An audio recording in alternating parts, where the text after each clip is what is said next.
Hello दोस्तों, राधे राधे, प्रणाम, जय श्री राम। मैं प्रियंका पांडे आप लोग के बीच हनुमान जी का, जब हनुमान जी लंका में प्रवेश कर रहे थे उस समय का प्रसंग आप लोग के बीच कजरी की गीत के माध्यम से रखती हूँ, प्रस्तुत करती हूँ। आप लोग सुनिए और बताइए आप लोग को कैसा लगा। वीडियो के अंत तक बने रहें, तभी आप लोग को समझ में आएगा कि ये गीत का क्या प्रसंग है।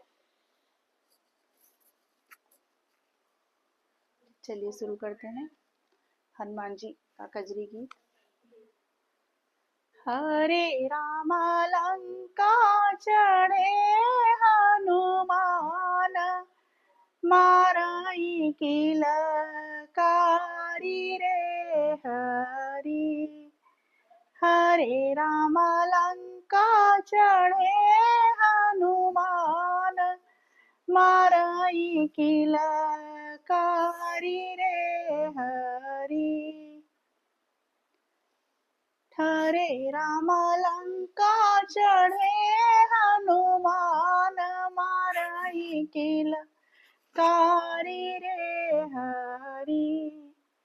कहवा से बंदर आया, कूदा डाली डाली रामा, कूदा डाली डाली रामा। हरे राम लंका चढ़े हनुमान, माराई की लकारी रे हरि।